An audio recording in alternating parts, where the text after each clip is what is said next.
नमस्कार। आज हम एक ऐसे दिव्य स्वरूप की बात करने वाले हैं जो शक्ति और कला इन दोनों के बीच के एक अद्भुत संतुलन को दिखाते हैं। सोचिए, एक ऐसी शक्ति जो तलवार भी है और वीणा भी।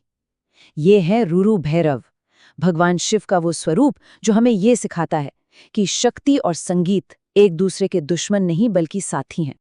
तो चलिए एक सवाल से शुरू करते हैं। एक बहुत गहरा सवाल। सोचिए जरा, क्या होता है जब शक्ति पर कोई कंट्रोल न रहे और बुद्धि में कोई लचीलापन ही न बचे, जब लड़ाई और समझदारी के बीच का बैलेंस टूट जाता है। बस इसी असंतुलन से हमारी आज की कहानी शुरू होती है। देखिए, एक तरफ है युद्ध, जो बस बेकाबू गुस्से और आक्रामकता का नतीजा है, और दूसरी तरफ है शांति, जो एक संतुलित, सोची समझी ताकत का असली मकसद होती है। और जब यही संतुलन बिगड़ जाता है ना, तो ब्रह्मांड को किसी दिव्य शक्ति की जरूरत पड़ती है। और बस इसी बड़े से असंतुलन को ठीक करने के लिए प्रकट होते हैं रुरु भैरव। तो चलिए इसमें थोड़ा और गहराई से उतरते हैं और समझते हैं कि वे कौन हैं। पता है, उनकी सबसे दिलचस्प बात तो उनके नाम में ही छिपी है। रुरु इस शब्द के दो मतलब है। एक तरफ इसका मतलब है गर्जना करने वाला, जो उनकी जबरदस्त शक्ति को दिखाता है, और दूसरी तरफ इसी का मतलब है संगीत का महान जानकार। यानी उनके नाम में ही शक्ति और कला का ये अनोखा संतुलन छिपा हुआ है।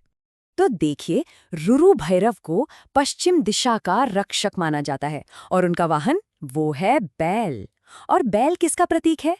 स्थिरता और धैर्य का। ये हमें बताता है कि असली ताकत हमेशा स्थिर और धैर्यवान होती है, बेचैन या उग्र नहीं। चलिए अब थोड़ा और आगे बढ़ते हैं और देखते हैं कि यह संतुलन उनके प्रतीकों, यानी जो चीजें वो धारण करते हैं, उनमें कैसे झलकता है, क्योंकि ये चीजें उनके स्वभाव की पूरी कहानी कहती हैं। तो सोचिए, एक हाथ में है त्रिशूल, जो दिखाता है दिव्य शक्ति को। दूसरे हाथ में डमरू, जिसकी ध्वनि ही सृष्टि की लय है, रिदम है। और कभी-कभी उनके हाथ में वीणा भी होती है, जो चेतना की सबसे मधुर ध्वनि है।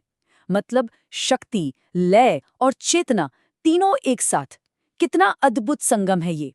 तो यहाँ जो सबसे जरूरी बात समझ आती है, वो ये है कि रुरु भैरव हमें सिखाते हैं कि असली ताकत सिर्फ बल प्रयोग या जोर जबरदस्ती में नहीं है।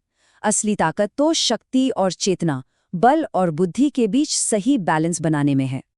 अब एक बड़ी मजेदार कथा सुनते हैं, एक ऐसी कहानी जो इस पूरी बात को जिंदा कर देगी।